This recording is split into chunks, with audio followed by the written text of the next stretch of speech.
Good evening, everyone, and welcome to another edition of the Nightly Nuge. Good evening, Mr. Nugent. Greetings to you, Keith, and effervescence, freedom unleashed from the Ted Nugent man cave, cuckoo's nest, and the spirit of the wild. Well, I'd like to talk about some legislation that's pending in my home state of Kansas and other states to make ivermectin available to people for uses other than lupus and the things that it's. So what's going on in some of these states, as you know, Ted, I'll just tell our listeners that doctors are prescribing ivermectin for people who contract COVID because it's been proven to help. Pharmacies are blocking giving the prescription to the people. So the doctors prescribe it. A pharmacist says, we're not giving it. So Kansas, among other states, is actually trying to pass legislation to stop that from happening. What's your take on that? And I've got some more points I do want to make with you. Well, I can tell you from first-person experience because I've been working with the frontline doctors since we did that wonderful Hunter Nation rally up in Wisconsin at the end of 2019. And I actually was the summer of 2019 before anybody really knew what the weaponized Wuhan virus was doing. My point being is that Shemaine and I contracted it because it's gain of function. That gain of function means it's everywhere and everybody's going to get it. Some will be asymptomatic and some will die. Not as many as they claim, because people that have been stabbed in the heart by a carjacker were listed as a COVID death. We could go on, and we shall, because this is the Nightly News. But we went to get our proven treatment, the proven treatment that has saved lives around the world. Hydroxychloroquine, ooh, I'm going to get banned. Ivermectin, ooh, I'm going to get run off all the social media. We took steroids, and we started pounding zinc way before we contracted the weaponized virus. And we've always taken vitamin C, vitamin D, vitamin B12, and vitamin A. So we're already strong. Plus, we eat good. It's called medicine. So we went to get our ivermectin, and the pharmacist tried to, in Texas, a freedom zone. Texas is a smart state most of the time.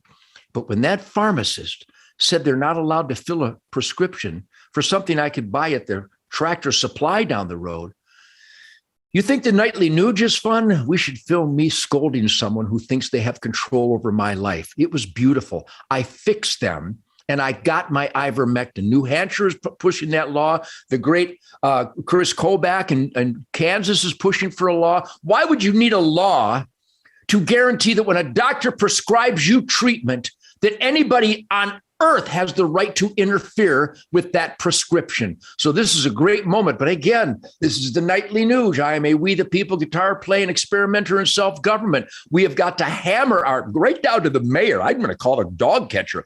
The mayor, the senator, the congressman, our governor. How dare there be a system by which anyone can interfere with a doctor's prescription to his patient. So this is another glaring example of the runaway abuse of power. And I got to tell you, Keith, it's not opinions. It's not subjective. It's pure evil.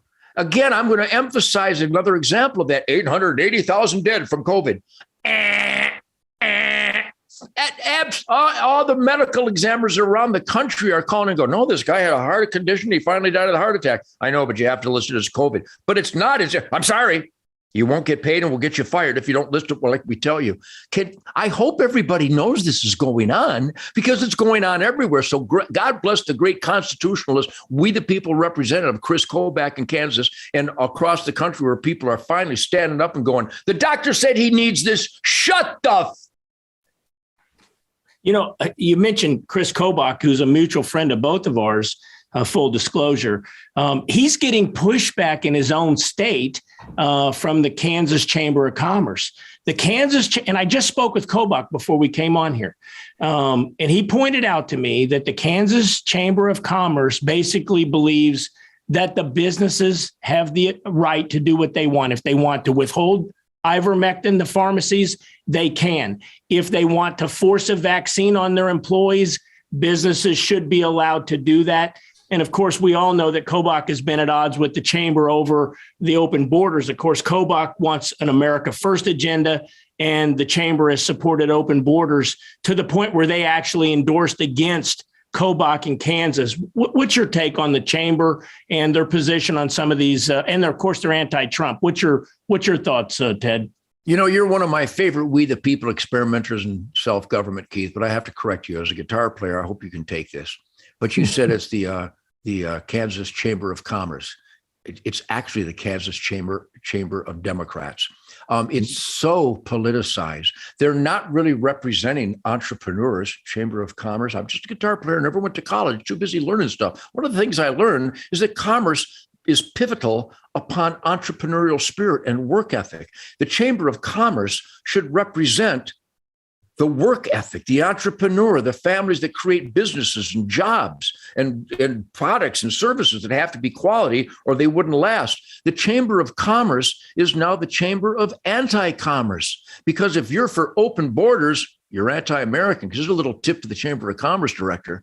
If you don't have borders, you haven't got a country. And if you haven't got a country, you don't have a chamber of squat.